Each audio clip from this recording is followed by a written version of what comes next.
Voices, the things they said, voices, some from those dead, all the voices heard.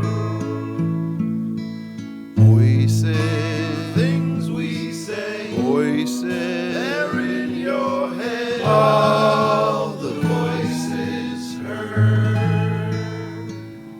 Hello, everyone. You have Kempa. I know I said we were taking a month-long break, but there's a big story to discuss today. And we've got some very important people talking about an important case that has national significance.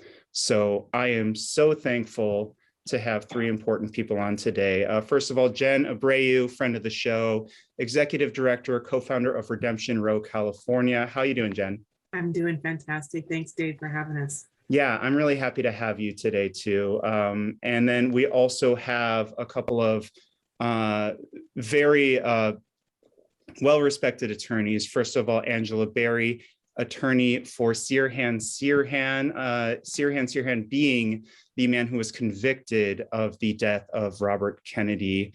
Angela, how are you doing today? Good, thank you. I'm so happy to have you today. Thank you. And then finally, we have Denise Bodan. Denise, you are an attorney and a documentarian. You've been following all of this for the last few years. And so, obviously your perspective is going to be really important. I'm very excited to have you as well. Thank you so much. It's good to meet you. Thanks for having us.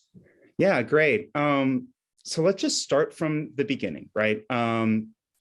Let's start with the simple fact that Sirhan Sirhan, back in August of 2021, August of this year, was granted parole after 53, I believe, years of imprisonment after being convicted for the death of Robert F. Kennedy, who was running to be president. It was the night that he won the Democratic primary in California. Denise, can you...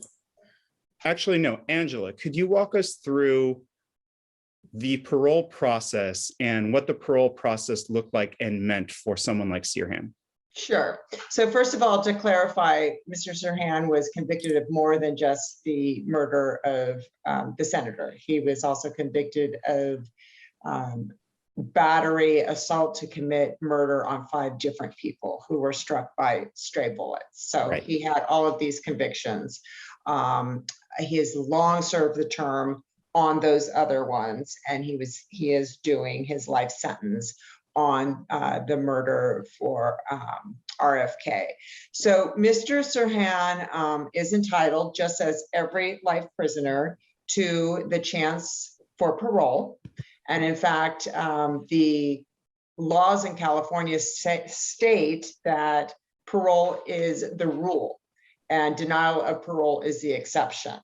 And so what happens when a lifer goes to a parole hearing is the parole board will be looking at the person's record of conviction, record of rehabilitation. In this case, there were thousands and thousands of documents since it has been 53 years. And they are solely looking to see whether or not the person still faces a danger to society if released. If they do not find that there is a current credible threat of danger to society, they must recommend that he be released. So that is exactly what happened here. The two panel board made the recommendation that he is no longer a threat and that he should be released. So that's the first step. We get a recommendation. And then from that recommendation, it goes to the full board for them to make the decision. The board is comprised of, I think it's 16, and right now we might be short a few because there are a couple of vacancies within the board. After the board makes its decision on the recommendation, and then it goes to the parole board's legal counsel for them to review the recommendation from the board itself. So we have a lot of review that goes along before we get to the process where the parole board's recommendation becomes a final recommendation that then will go ultimately to the governor for the governor to Okay. decide what to do with it. So where are we right now? We are recording on Monday, December 20th, 2021. Where are we in the process? So we are within the 120 days that the parole board has for their review. So thereafter, then the governor will get it around the 24th. Perhaps one of my fellow colleagues here has counted the days down. I think it might be December 24th. But 120 days, and then it goes to the governor, and the governor has 30 days to act on it. Okay. Now, you mentioned thousands and thousands of pages of documentation of people determining, and this is, people who are psychiatric professionals within CDCR, right? The California Department of Corrections and Rehabilitation. So these are not people that are like hired to say that, one way or the other. These are people that are working within the system, kind of making their own assessments. What is it that they have said over the years? Yes, so that's a very important point to make, because these are psychologists who are appointed by the Department of Corrections to do these evaluations and assessments of these life prisoners. So since the mid-1980s, Mr. Sirhan has been receiving positive risk assessments. A risk assessment, the lowest one can be is low risk. There's no such thing as zero risk. So he has been low risk since the mid-1980s. In addition to these psychological records are all of the rehabilitation that a prisoner does, all of the programming that they do. And that's where Jen Abreu comes in, because her Redemption Row has been working closely with Mr. Sirhan, as with others. But he has years and years and years of programming that he's been doing. And in addition to that, there's records from different correctional officers who see Mr. Sirhan on a day-to-day basis, and they made recommendations that he should be released. These are the people that know what he's like. They see him in situations where he may be provoked by another prisoner, let's say, and where he's done the right thing. These people also made recommendations for his release, and these all go into his file. Okay. Now, he is 77 years old. Yes. These things that have gone into his files have been pretty regularly positive. He hasn't conveyed any violence. He's really conveyed himself as a person who's really just a person who is going down the path of of understanding what it is to be a person who is a part of society, right? Jen, most recently, Redemption Row, California, you and your colleagues there, you coached him, Mr. Sirhan, through his most recent parole hearing, and it came out after 53 years in his favor.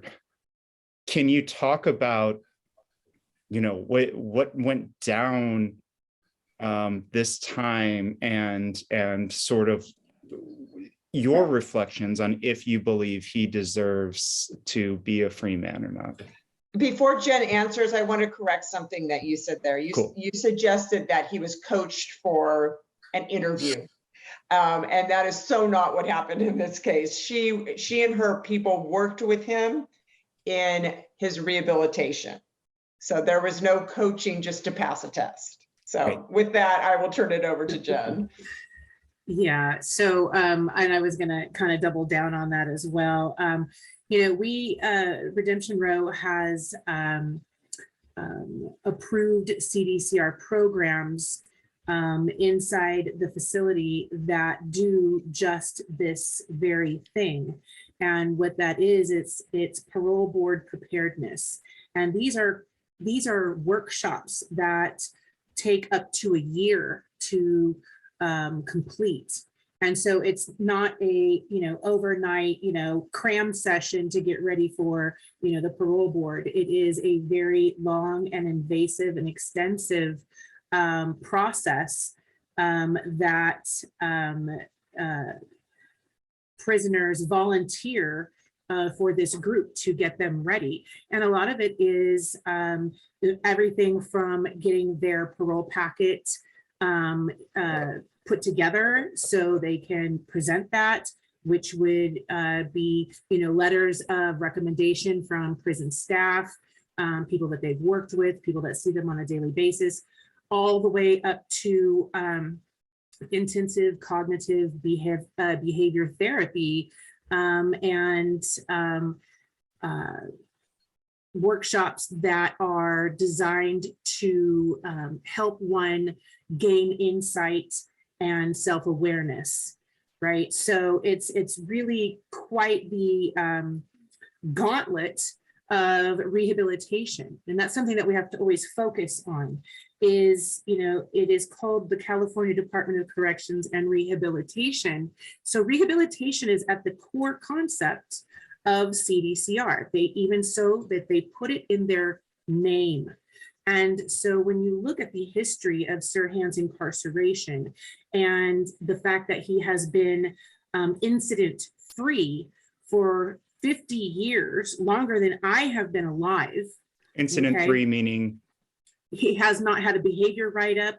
What in prison we call that a rule violation, and that's also it's called a 115, which is what the form is actually called. Right. And so he has not received a behavior write-up or rules violation, I believe, since 1972. Thank you. So the year before I was born, this man has led a life of following the rules and setting an example.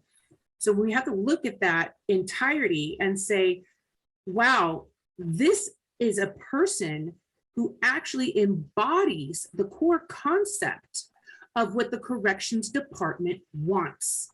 He has shown what rehabilitation is. And he is one of the longest held prisoners with the most pristine record that we have currently. I mean, there might be one or two, but Sirhan is definitely in the top 5. So we need to look at Sirhan and say, this is the example. He is the benchmark of rehabilitation. And so this is this just kind of encapsulates, all of the programming, the education that he has gone through to get himself to this point. So as a program provider, he has done the work and then some. Every time Mr. Sirhan involves himself into programming, he takes it on and he actually becomes a mentor to others in the facility that he shares space with, and provides advice on how to live a life inside prison, behavior and incident free. So these are very important things to point out when someone is demonstrating their self-awareness to the parole board. And he has, he's walked the walk, and we should absolutely be in awe of this man's rehabilitative record. Dave, can I add something to that I think is really important? Because with the bar and the thing that we're really immediately facing right now with the governor making a decision about whether or not this person is safe to let outside and be among us, I think that a lot of reasonable people would have a fear. And it's so important that they understand that what Angela and what Jennifer has said is something that really, really did not come about overnight. He has, as you said, been in jail for 53 years. As early as 1980, he started receiving low risk reports from the psychologists. He's had 8 different psychologists who have found him to be low risk and, quote, show no signs of pathology. 7 times after that, they found him to be low risk and that he has, quote, no demonstrable predilection to violence and has genuinely rehabilitated, and he has made considerable personal change. So I think it's really important to remember where he's living. The prison system is a pretty rough place to live.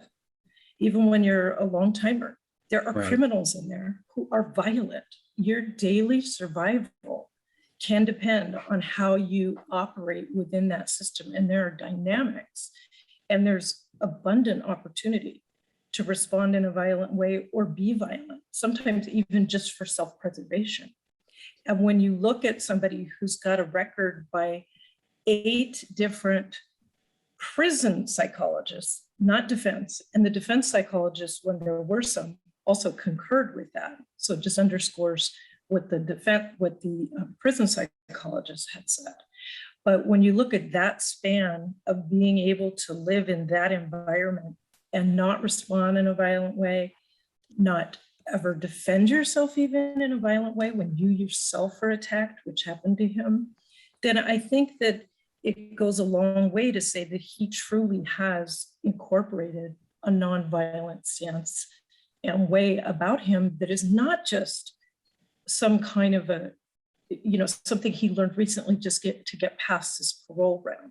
It really has been integrated in his life. Yeah, and this is, I mean, as you've all demonstrated, decades within a context like this. It's very hard to deny that, right? Denise, can we talk a little bit about, and I don't know if I'm bringing us too far along to it. No, let's just bring us to it. We saw some pieces soon after the parole recommendation over the summer saying, I believe even in like the LA Times, I believe the editorial board might have, did they? Sure, the LA Times put out a piece. I think you're heading towards people that were wanting the governor to deny the recommendation for parole. Sure. So yeah, let's walk towards that. I saw a number of pieces saying, it is time to grant him parole. He is not a danger to society. If we are in fact a society that prides itself on rehabilitation, right? This is a person that should live his final years, his 77-year-old, free with his brother, right? Correct. Most recently, we've started seeing some other pieces, in particular here locally in Sacramento, in the Sacramento Bee, one from Kerry Kennedy. This is the daughter of RFK, arguing that he should not be paroled. And I think what was most surprising to me when I read that piece was knowing that Kerry is the president of the RFK, Robert F. Kennedy Human Rights Center, right? This is something that for decades we have considered, or at least in the general American US zeitgeist, that this is who we look to when we think about who is fighting for human rights. And you go to their website, and the first thing you see on the top left of their page is a drop-down menu on mass incarceration, right? So Kerry writes this piece in the Bee arguing that this man, after 53 years in prison, does not deserve freedom. Yeah, she did. And she not only argued it in the Sacramento Bee, she also went on CBS Sunday Morning with her brother Chris and made the same statements essentially as what was written in the Bee. And then a couple months before, right after the parole recommendation was issued, Rory Kennedy placed a piece in the New York Times. And I have to say, it's hard to put rebuttal pieces out there because we don't have the name Kennedy attached to us. And so I think that they do get a little bit more attention. And so their word gets out. And that's one of the reasons we're really grateful to be on your show right now, because we really want people to understand that, first of all, we all have sympathy for what they went through. Nobody would argue the pain of losing their father. But setting that aside, or even considering that and not setting it aside, we still feel really strongly that if they're going to speak about this parole, they need to speak on truth of facts and truth of law. And what was particularly upsetting about Kerry's piece on CBS Sunday morning, and then, or her appearance, and her piece in the Sacramento Bee, is she bases her arguments well beyond just the emotion of being a grieving daughter. She makes some factually erroneous statements that are really not fair. For example, one of the things that she argued is that Sirhan has not apologized. And she makes a big point of the fact on both her appearance and in her essay that Sirhan has simply not apologized. And she even goes on to say, wouldn't you be sorry? Wouldn't you beg forgiveness? And she's absolutely ignoring the fact that for over 2 decades, Sirhan has specifically apologized for any role he had in the crime that night. He's made very overt, concrete apologies. He met with Robert Kennedy because Robert Kennedy Jr. came to visit him in his prison cell, and he wept with him and directly apologized to Kennedy, his siblings, and even to Ethel Kennedy. Please apologize to your mother. But prior to that, he'd made decades of apologies. He'd sat before parole boards and said, I live in guilt and shame. I live with this every day. I can't believe that this has happened. I pray for the Kennedys, my pain for what they're going through. I can only, it's abundant in the record. And Kerry doesn't have that information. She doesn't not only have that, it. Other media outlets, their mainstream media outlets, my colleagues, they don't elevate this at all, these facts, this messaging, and that is deeply disappointing to me. And before you move on to the next thing that she said that was perhaps not factual in this piece, I just want to put out a couple of quotes by Robert Kennedy Jr. Directly after Sirhan Sirhan was recommended for parole in August. Here's one quote. I think that my father, who was the top administrator of justice in this country as Attorney General, and he fought to assure the justice system was humane, he would be very happy with this result. Another quote, while nobody can speak definitively on behalf of my father, I firmly believe that based on his own consuming commitment to fairness and justice, that he would strongly encourage this board to release Mr. Sirhan because of Sirhan's impressive record of rehabilitation. Yeah.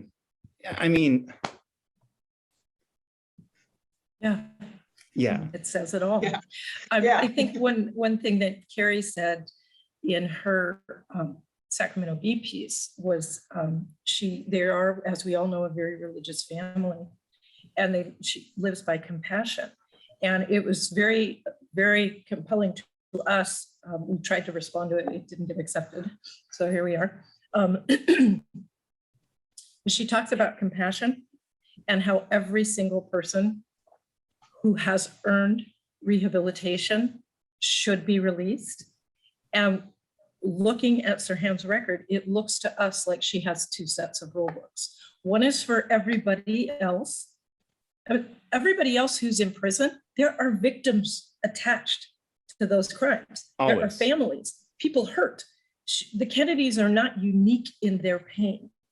Anybody who loses someone and it hurts. And yet for those criminals and for those rehabilitated inmates, they should be released off parole.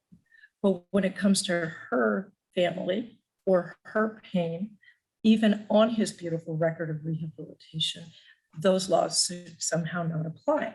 And what really compels us to be speaking out is the law is supposed to be blindfolded.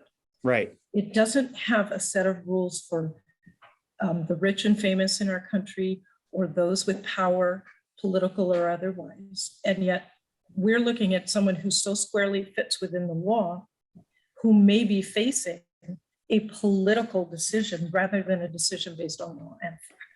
And that speaks directly to, you know, Angela's point on what the parole process is all about, right?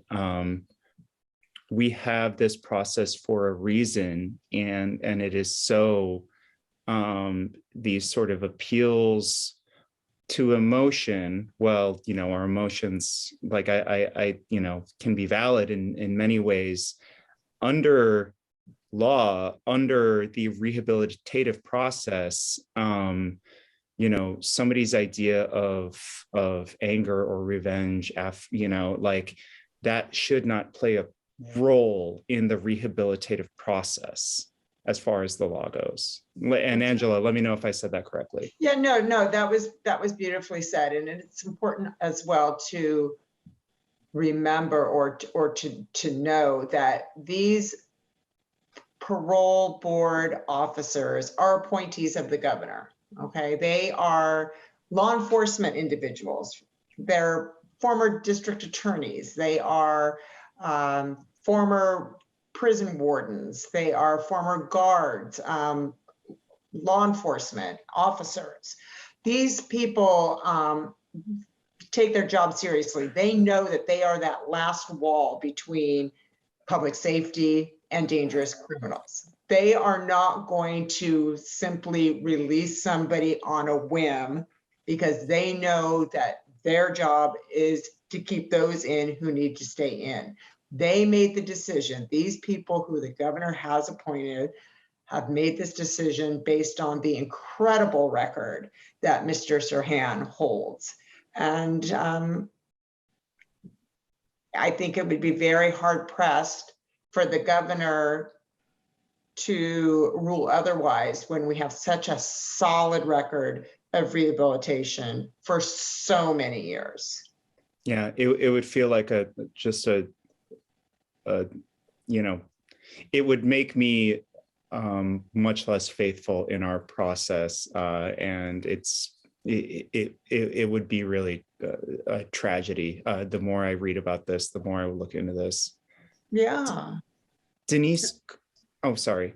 No, you know what, Dave, I just wanted to kind of make this point really quick about his rehabilitation. If you are inside the California Department of Corrections and Rehabilitations for over half a century and you are not rehabilitated, then what the hell is this institution and system doing? What are they doing then, right? If they are unable to get someone to go through the process of rehabilitation in half a century, then what are they doing? Right? So we got to look at this. Sirhan has been behavior free. He exceeds the lawmaker's rubric that is put forth in front of the Board of Parole to follow. He exceeds every single marker in rehabilitation, period. I mean, well, not only that, he has a college degree. Yes. He graduated cum laude, straight A's. Yes. He gets into programs. One of you touched on it. He ends up leading the programs. I mean, he has done everything to the nth degree. Mm-hmm. Yeah. So it kind of begs the question, if it is denied, then on what basis was it denied? And at the end of the day, what that'll end up being will be one of two things, because the people who are the right kind of pressured into that decision, or because of the original crime. And the law is very clear, and Angela can speak on this if you wish, that when you're looking at parole in the state of California, looking at that original crime is not the standard. Everybody's in there because they did something, allegedly did something heinous or horrible. If we were looking at the original crime, nobody would get out. So it's just simply not part of the law and the legal analysis. Well, let's talk about that a little bit too. And like maybe there are one or two other things that you want to talk through Kerry's piece on. Perhaps one of them being her claiming that like he says he's rehabilitated, but then she references something he did, over 50 years ago, right? And that seems to be a somewhat disingenuous argument for somebody who should know, especially as a reformist in our carceral system, what the reform process looks like. Yeah, I was really stunned to see that of all things she chose to lay one of the arguments was at the feet of a fact of something that was part of the original case. It was a piece of evidence that gets a lot of attention. There was a notebook that was found that had writings in it. And allegedly in his hand, there were some, kind of repetitive writings about RFK must die. And she referenced that. And I would think in her position that she would know better than to reference something from that original crime. She would have had more credibility, honestly, if she talked about real concrete reasons, what he had not done in rehabilitation. But, she couldn't do that because A, there's no facts to support it, and B, Kerry doesn't know. Kerry doesn't get the parole record. She doesn't get his prison records. She's never spoken with anybody that has access to him and actually has this knowledge. So in fact, she was speaking without foundation and relying on old facts that she knows better are usable in a parole hearing.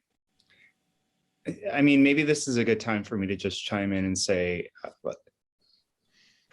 I'm a winner of an RFK award.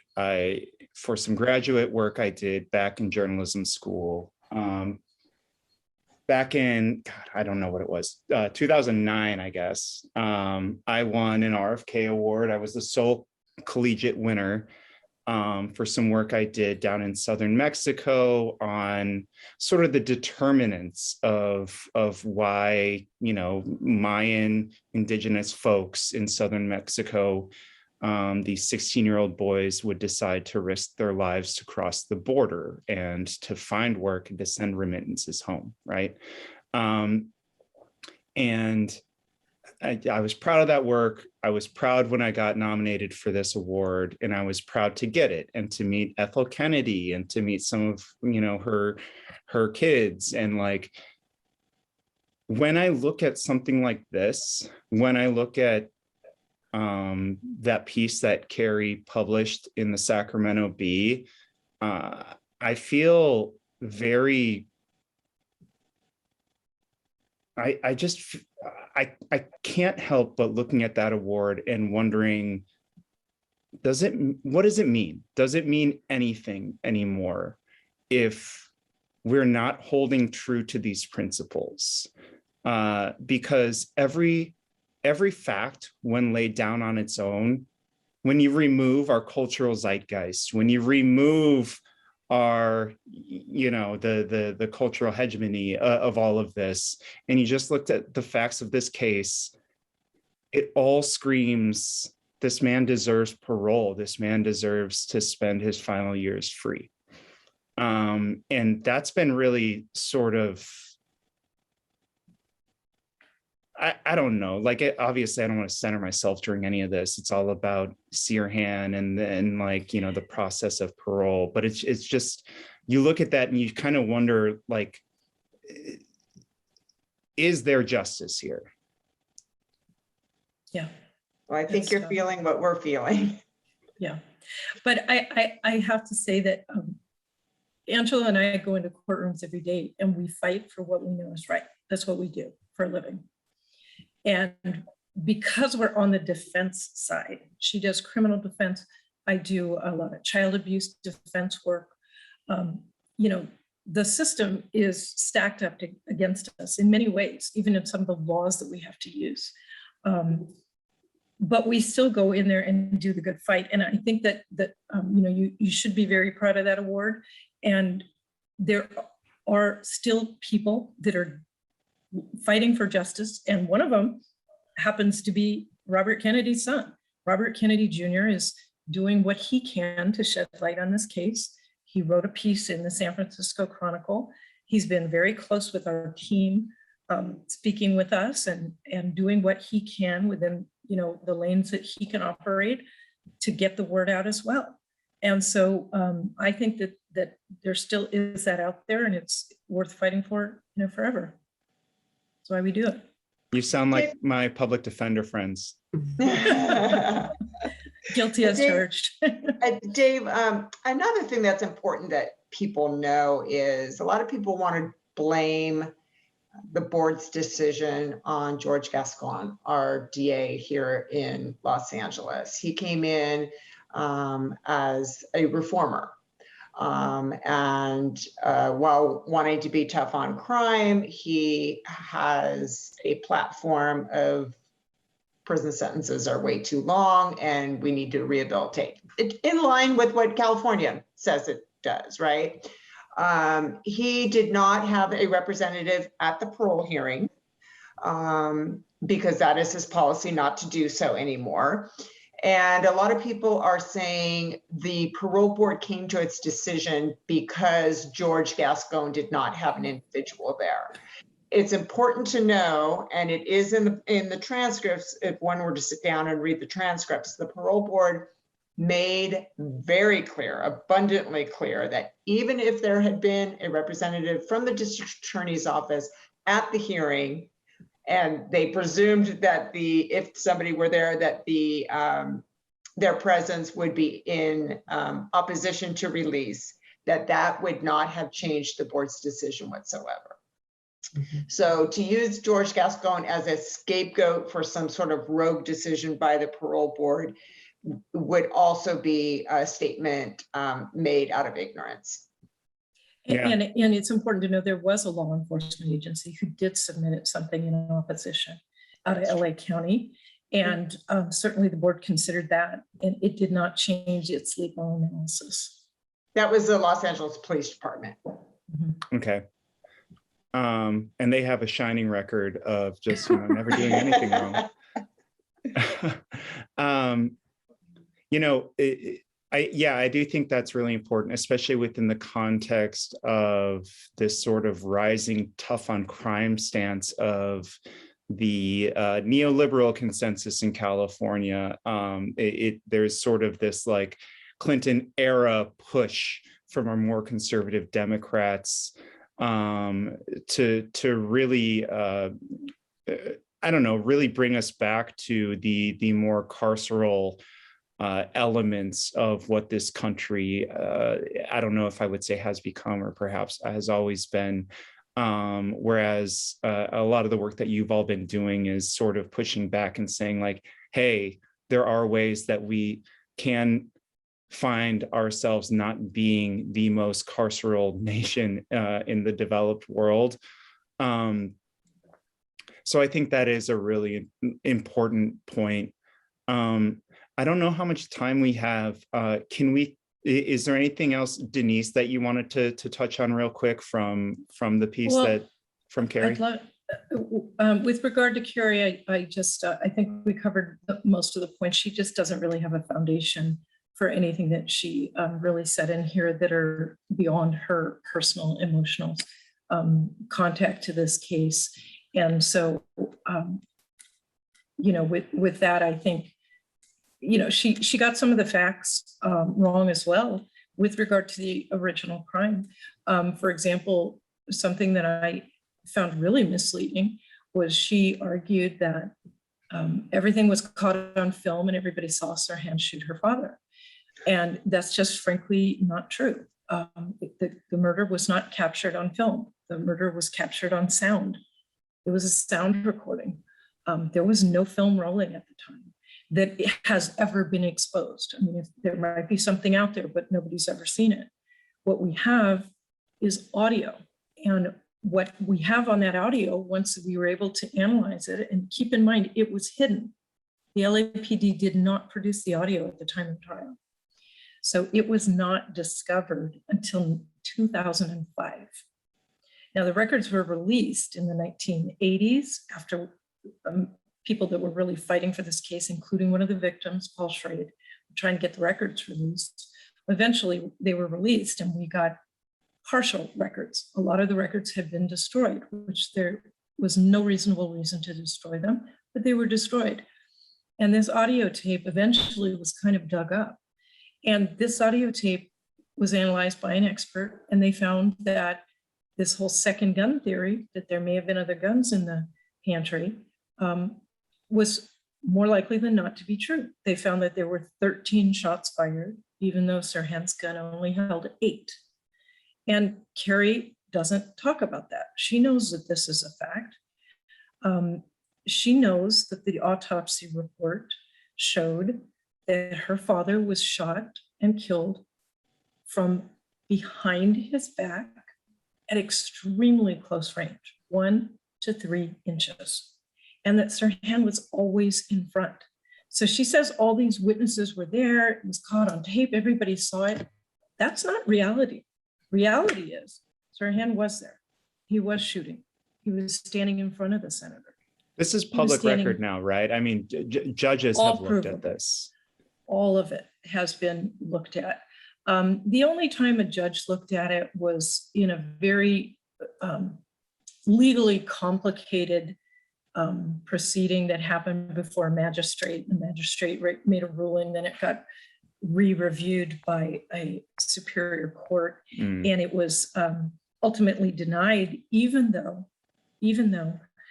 every expert who's ever looked at it, including ballistics experts, have said, you know, we can't prove there wasn't a second gun there. We can't prove there was, but we can't prove there wasn't. And so it's always kind of remained an open, you know, unresolved issue in this case. So there are many, many researchers who believe that while Sirhan was there and shooting, that the person who really killed the senator was a person who was standing directly behind him, that other people, witnesses did see, pull the gun, who was in the perfect position for what the autopsy corroborates. You know, 4 shots went through him at a steep upward angle. 3 of them hit his body. 1 went through his jacket. And Sirhan, frankly, physically was not in a position to have done that. So when you kind of look at those facts, and then you add it to the fact that he's convicted of the crime, and we know that there was a lot of police shenanigans that went on at the time.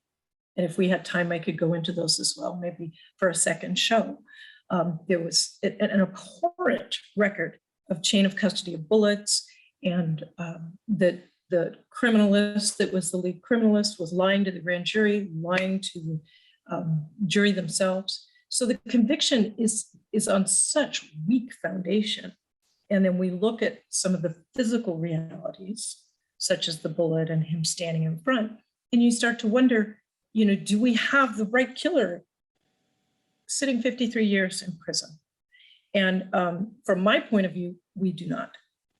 And many, many people agree with me. Sober people, real researchers, lawyers, people who have studied the case, not, you know, people that just want to look for an excuse for somebody, but some real hard research has been done on this case, and they come to all the same conclusion. Right. And this isn't conspiracy theory. This is, there's plenty of evidence, you know, behind the direction that a bullet came, how close to the body it was. There are ways to really quantify many of these things. Absolutely. And a lot in addition to the bullets that were testified to by Wolfer.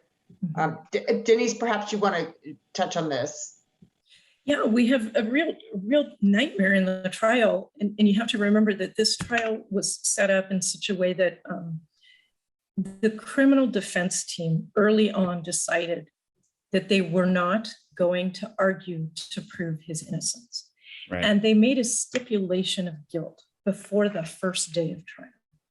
So really, some people have called it really more like a sentencing hearing. They were just trying to save him from the gas chamber. And so a lot of things that you would see in a normal trial where the defense really challenges what the prosecution is putting forth, it just didn't happen in this case. So he didn't get a thorough, good trial. and that's really important to understand, had they done a thorough good trial, one of the things that would have come out that we have since discovered is that the lead criminalist, Dwayne Wolfer, he was a problematic criminalist. He had a record of being sloppy and sort of creating the facts around what outcome he wanted. And in this case, he presented to the jury and testified in the trial that a set of test bullets matched the victim's bullets and that they all came from Sirhan's gun. And what we really later learned was he lied. The test bullets were literally from a totally different gun that wasn't Sirhan's. And he lied about when he got that gun. And there were so many trip ups that when you lay the record out, and it is very complicated to unwind all of what happened, but when you lay it out, you see that there was never a point in time where any of Sirhan's bullets were linked to any of the victim's bullets, period, to this day. And that includes a 7-panel ballistics expert panel that was put together in the 70s to relook at all of this. And they could not match the Sirhan bullets to victim bullets. Yeah. You know, I don't, and correct me if I'm wrong, I know I've got a couple of lawyers on here with me. He never denied having a gun, right? No, of course not. And he did have a gun. I don't think he denies even shooting it. No. There were other victims that day. Among them was a man named Paul Schrade, right? Right. Correct. And he is living today. How old is he? Paul is Just had a 97 birthday. or is he 98 now? He turned 97 on last Okay. Friday. Okay, so Paul's 97. He was an aide of RFK. And he a was very good friend. and a very good friend of his, and he was trying to get him into the presidency. And Paul was shot, and people thought Paul was dead that night. And Paul survived, and he has spent years and years and years saying, none of this adds up. And I'd like one of you to talk about that before we kind of wrap this up.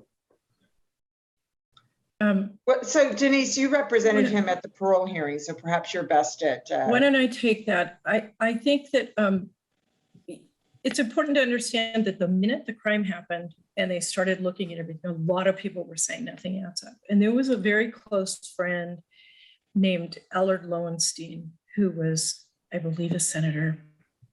Oh, it's late. I'm sorry, senator or congressman. Allard Lowenstein was at first believed Sirhan did it like everybody did, but when he started looking into it, he realized something's wrong. And he and Paul Schrade joined forces, and they really started looking at all the evidence, and they quickly discovered that there was all of these mess ups that we've been talking about. And Paul was one of the lead, he was the head of the United Auto Workers. He was assisting Senator Kennedy with the campaign. He was very integral in introducing Senator Kennedy to Cesar Chavez, and was a real progressive, forward-moving workers' rights gentleman. He has a long record of doing the right thing for a lot of people that don't normally have power. He's a wonderful man, and we're all happy to know him. Once he saw that there were problems, he's one of the first persons that started petitioning the government and filing lawsuit after lawsuit to get at the records so that we could look more carefully at it. And it was a result of sort of a lot of the actions that Lowenstein was taking, as well as Schrade and some others. Also, an old LA newsman was working on it as well. Back in the day, and they eventually got all those records released.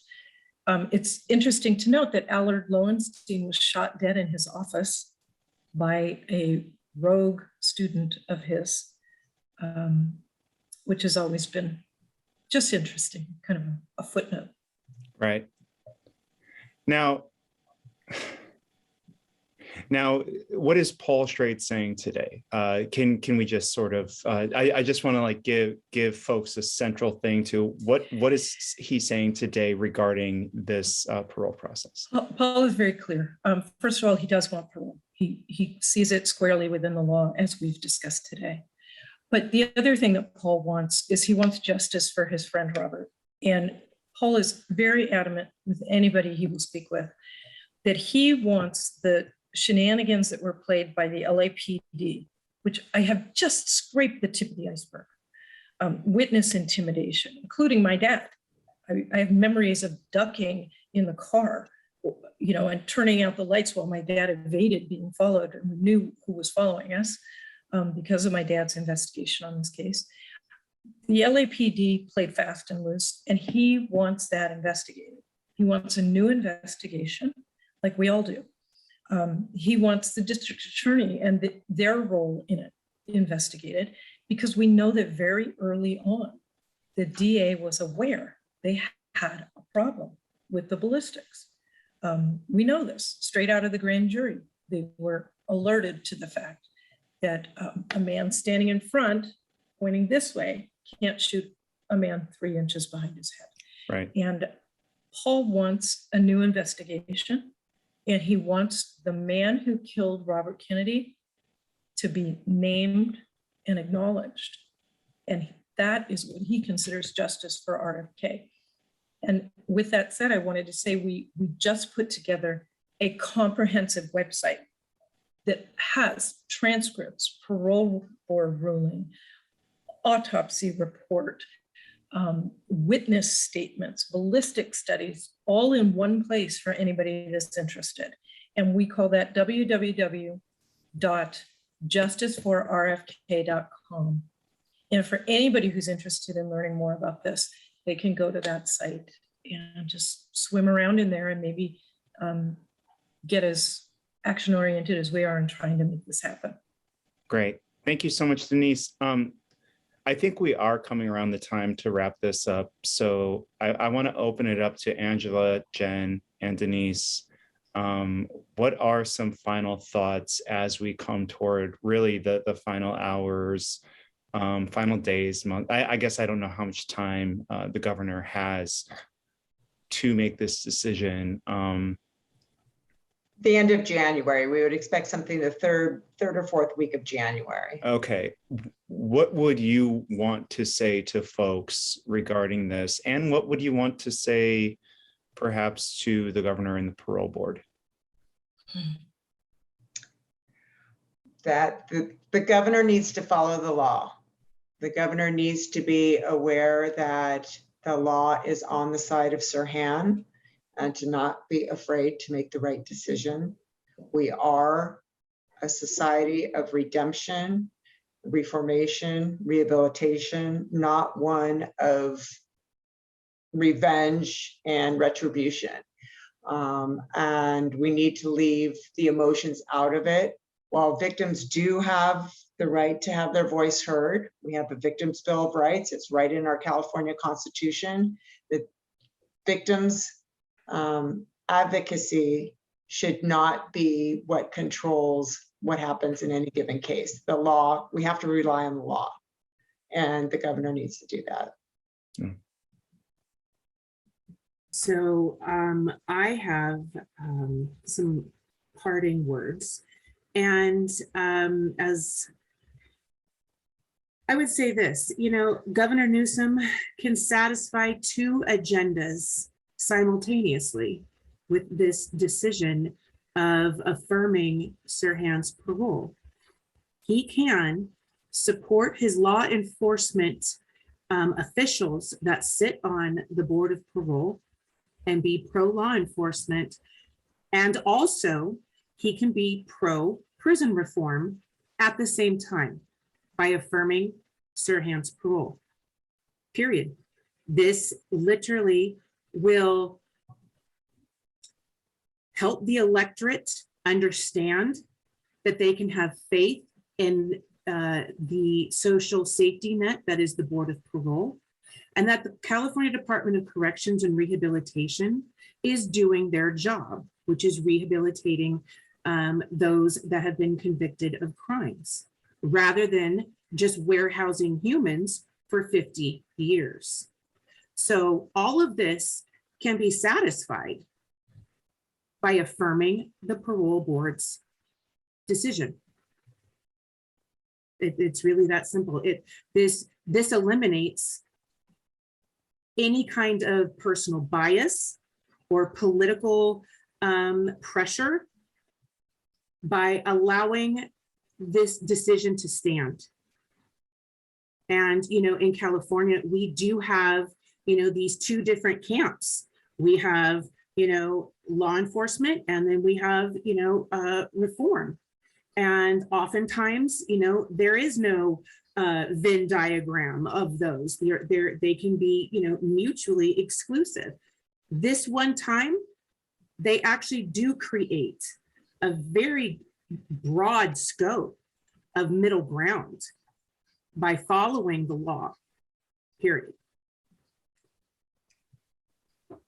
Yeah, and I think I would adopt the statements of both Angela and Jen. I fully agree with both of them. I think that the governor has an incredible decision to make. And I think if I were, to really speak directly to him, I would just want him to have strength and be brave, because I think it's a tough call to make, because a lot of people don't know all the things that we've discussed here tonight, and there would be blowback. But I think that he's made and shown great strength on other issues that he's had to face. And I think this just presents another opportunity for him to do that. And he's professed to having a very deep reverence for Robert Kennedy and what Robert Kennedy stood for.